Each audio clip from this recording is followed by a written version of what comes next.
Hello friends, welcome back to my YouTube channel.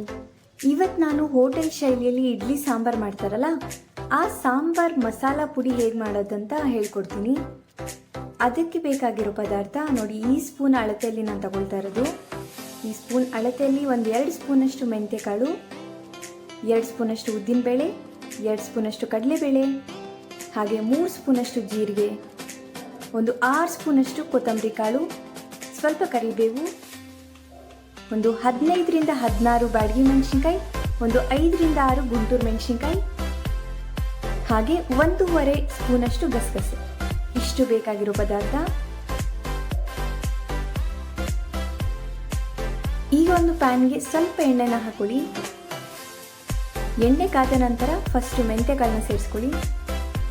ಇದು ಕಂದು ಬಣ್ಣಕ್ಕೆ ಬರೋವರೆಗೂ ಚೆನ್ನಾಗಿ ಫ್ರೈ ಮಾಡ್ಕೋಬೇಕು.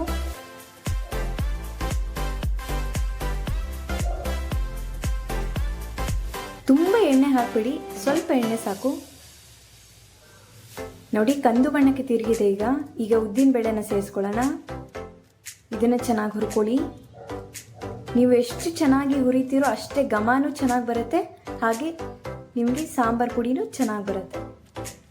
ಈಗ ಕಡಲೆಬೇಳೆ ಸೇರಿಸ್ಕೊಳ್ತಾ ಇದ್ದೀನಿ.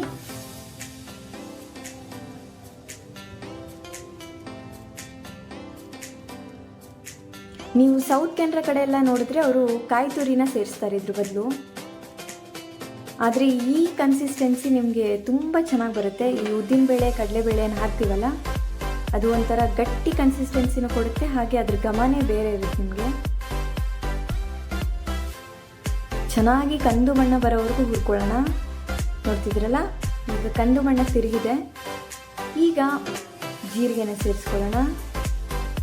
ಜೀರಿಗೆ ಚೆನ್ನಾಗಿ ಘಮ ಕೊಡುತ್ತೆ ನಿಮಗೆ. ಕೆಲವರು ಸೇರಿಸಲ್ಲ, ಆದರೆ ಜೀರಿಗೆನ ಹಾಕೋಬೇಕು, ಆವಾಗಲೇ ಚೆನ್ನಾಗಿ ಬರೋದು.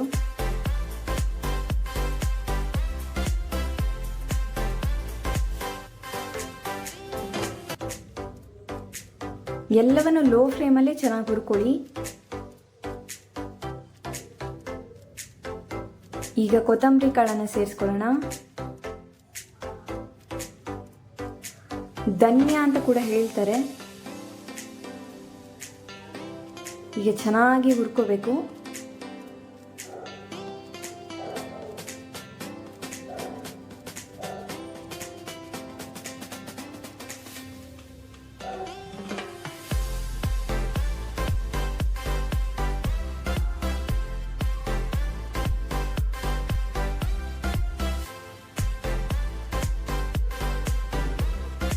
ಈಗ ಕರಿಬೇವನ್ನು ಸೇರಿಸ್ಕೊಳ್ಳಿ.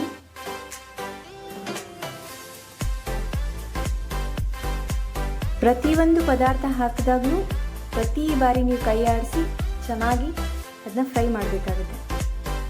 ನೋಡ್ತಿದ್ದೀರಲ್ಲ, ಈ ಥರ ಕಲರ್ ಚೇಂಜ್ ಆಗಬೇಕು ನಿಮಗೆ.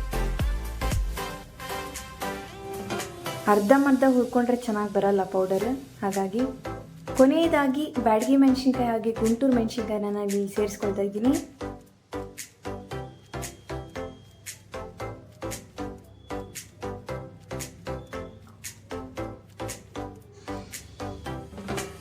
ಎಲ್ಲವನ್ನು ಮಿಕ್ಸ್ ಮಾಡಿ ಚೆನ್ನಾಗಿ ಹುರ್ಕೊಳ್ಳಿ. ಈ ಸಾಂಬಾರು ಪುಡಿ ನೀವು ಆರಾಮಾಗಿ 5-6 ತಿಂಗಳು ಇಡ್ಬೋದು, ಆದರೆ ಆ ಘಮ ತುಂಬ ದಿವಸ ಉಳಿಯಲ್ಲ. ಹಾಗಾಗಿ 1-2 ತಿಂಗಳಲ್ಲೇ ಬಳಸ್ಬಿಡಿ, ಮತ್ತೆ ಮಾಡ್ಕೋಬೋದು. ಈಗ ಕೊನೆಯದಾಗಿ 1.5 ಸ್ಪೂನಷ್ಟು ಗಸಗಸೆನ ಸೇರಿಸ್ಕೊಳ್ಳಿ. ಎಲ್ಲವನ್ನು ಚೆನ್ನಾಗಿ ಮಿಕ್ಸ್ ಮಾಡಿ ಇದು ಆರಲಿಕ್ಕೆ ಬಿಡಬೇಕು. ನೋಡ್ತಿದ್ದೀರಲ್ಲ, ಎಲ್ಲ ಚೆನ್ನಾಗಿ ಮಿಕ್ಸ್ ಆಗ್ತಿದೆ. ಈಗ ಗ್ಯಾಸ್ ಆಫ್ ಮಾಡಿ ಹಾಗೆ ಅದು ಚೆನ್ನಾಗಿ ಆರಲಿಕ್ಕೆ 5-10 ನಿಮಿಷ ಬಿಟ್ಬಿಡಿ.